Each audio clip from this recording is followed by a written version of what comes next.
This is not an attack by Putin on Ukraine in the way that we are told every day. This started in 1990, February 9th, 1990. James Baker III, our Secretary of State, said to Mikhail Gorbachev, NATO will not move 1 inch eastward if you agree to German unification, basically ending World War II. And Gorbachev said, that's very important. Yes, NATO doesn't move, and we agreed to German unification. The US then cheated on this, already starting in 1994, when Clinton signed off on basically a plan to expand NATO all the way to Ukraine. This is when the so-called neocons took power. And Clinton was the first agent of this. And the expansion of NATO started in 1999 with Poland, Hungary, and Czech Republic. At that point, Russia didn't much care. There was no border other than with the Königsberg, but other than that, there was no direct threat. Then the US led the bombing of Serbia in 1999. That was bad, by the way, because that was a use of NATO to bomb a European capital, Belgrade, 78 straight days to break the country apart. The Russians didn't like that very much. But Putin became president, they swallowed it, they complained, but even Putin started out pro-European, pro-American, actually asked maybe we should join NATO when there was still the idea of some kind of mutually respectful relationship.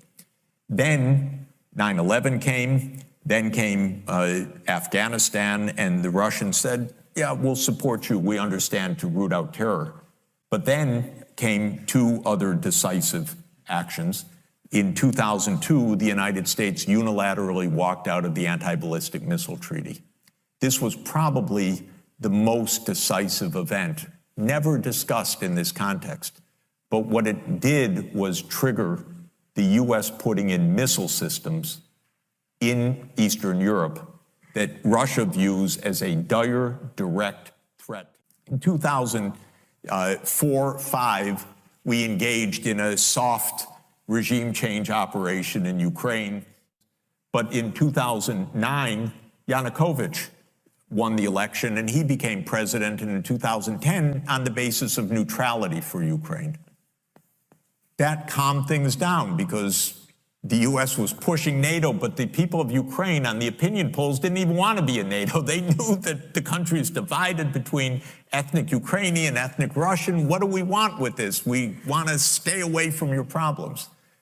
So in February 22nd, 2014, the United States participated actively in the overthrow of Yanukovych, a typical US regime change operation, have no doubt about it.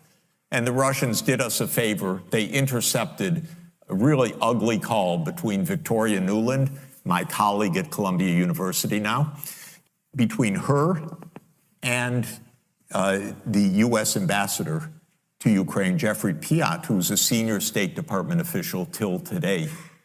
And they talked about regime change. They said, who's going to be the next government? All of this is to say, the US then said, okay, now NATO's really going to enlarge. And Putin kept saying, stop. You promised no NATO enlargement. It's been, by the way, I forgot to mention, in 2004, Estonia, Latvia, Lithuania, Bulgaria, Romania, Slovakia, Slovenia, 7 more countries in the not 1 inch eastward. And then, okay, it's a long story, but the US kept rejecting the basic idea, don't expand NATO to Russia's border in a context where we're putting in goddamn missile systems. After breaking a treaty, 2019, we walked out of the Intermediate Nuclear Force Treaty. On December 15, 2021, Putin put on the table a draft Russia-US security agreement. You can find it online. The basis of it is no NATO enlargement. I called the White House that next week after that, begging them, take the negotiations. Putin's offered something, avoid this war. Oh, Jeff, there's not going to be a war. Announce that NATO's not going to enlarge. Oh, don't worry, NATO's not going to enlarge. I said, oh, you're going to have a war over something that's not going to happen? Why don't you announce them? And he said, no, our policy is an open door. This is Jake Sullivan. Our policy is an open door policy.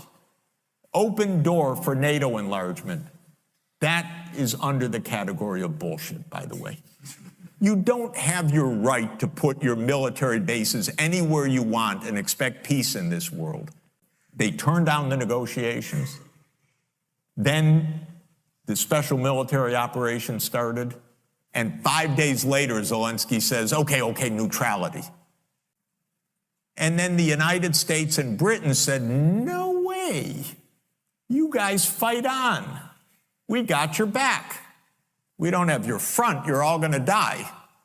But we got your back as we kept pushing them into the front lines. That's 600,000 deaths now of Ukrainians since Boris Johnson flew to Kyiv to tell them to be brave.